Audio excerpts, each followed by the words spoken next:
Good evening! Bunja Gaming here, nagbibigay ng tips and guides para sa mga gustong maglaro ng Night Cross. Ngayon guys, pag-usapan natin our best spot. Yung best spot ko po para magkaroon ng Morion every single day.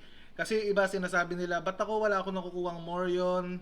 Um, 2 oras na ako rito, 3 oras na ako rito, wala akong nakukuha, or isa lang ang nakukuha ko. So ako guys, this is for free to play player only. So nakita nyo naman dito ay 38 minutes pa lang to. This is 1 hour. Sabi ko nga, 1 hour every single day tayo nagkakaroon ng Land of Prosperity. Um, Kailangan ma-maximize natin yon. So as of now, nakakuha na tayo ng 4 Morions, 3 bound, and isang hindi bound na Morion. And then, of course, meron tayong 173,000 dito. So ito yung mga tips para magkaroon kayo ng mas maraming Morions. Okay, so number 1 guys, kung nasa level 40 plus na kayo, makita nyo naman to, level 30 plus lang naman ang kalaban dito sa Land of Prosperity, sa unang-unang dungeon niya. Ang gawin nyo is, para sa akin po, kung range kayo, kung range character kayo, wag na kayong gumamit ng skill. Kasi mas mapapabagal yung character nyo. Now, kung ito ay applicable lang po sa may mga epic or legendary na mount. Kasi yung epic or legendary na mount, nakakapagbigay sila ng mas mabilis na attack speed. Ako po kasi nagkaroon na tayo ng epic mount. Kaya ang ginagawa ko, pagdating dito sa Land of Prosperity, hindi ko na ginagamit yung skills ko. Okay, kasi almost 2 hits na lang naman siya, kaya mas mabilis. 'Di ba? Parang, ayan, 1, 2, 1, 2, 1, 2. Ganun lang siya kabilis pumatay. Next po is makikita nyo rito sa move channel, dito sa channel, ang gagawin nyo lang dito, lagi kayo doon siguro sa pinakababa. Kasi ako, sinubukan ko na to for almost 3 days na. Pag nakita nyo rito, may vacant siya parehas, doon pa rin kayo sa pangalawang channel. And then, pinaka the best spot po sa akin dito ay dito kayo sa may tubig. Dito kayo sa may tubig.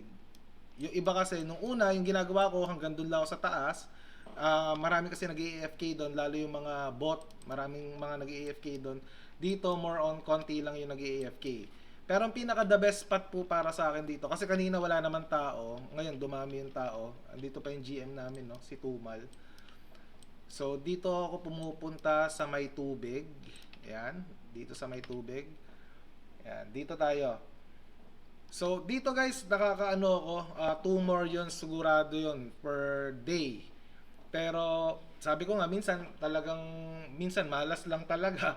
Pero, for almost 3 days na po, nakakakuha tayo dito 3 more yun every single day. Kaya, hopefully makatulong tong sa inyo. Subukan nyo. Kung range kayo, the best tong ituturo ko sa inyo. Now, kung mili naman kayo,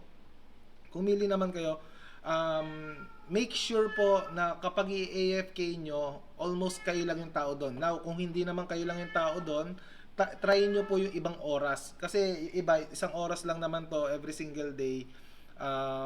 Tingnan nyo yung ibang oras sa server nyo kung saan konti yung mga naglala ng prosperity. Kasi hindi naman sabay-sabay yan guys eh. Meron naglala ng prosperity ng gabi, may naglala ng prosperity ng umaga, minsan naman meron naman naglala ng prosperity ng mga daling araw. May mga kanya-kanya silang oras kung saan yung konti na lang talaga yung tao. Sa server ko po, napansin ko almost, dahil ganito nga, 3 straight na ng araw, 3 days straight na, nag-start ako lagi ng mga around 6 p.m. Yan, mga 6 p.m.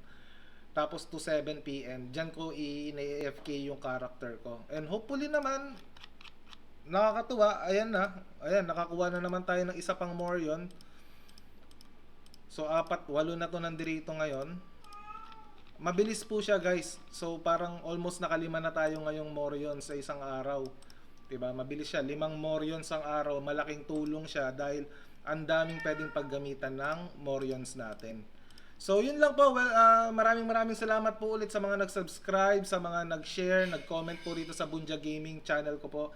Hopefully, mag 500 subscribers na tayo para makapag-stream na tayo and makapagbigay na rin tayo ng coupon. Gustong gusto ko na pong magbigay ng coupon guys.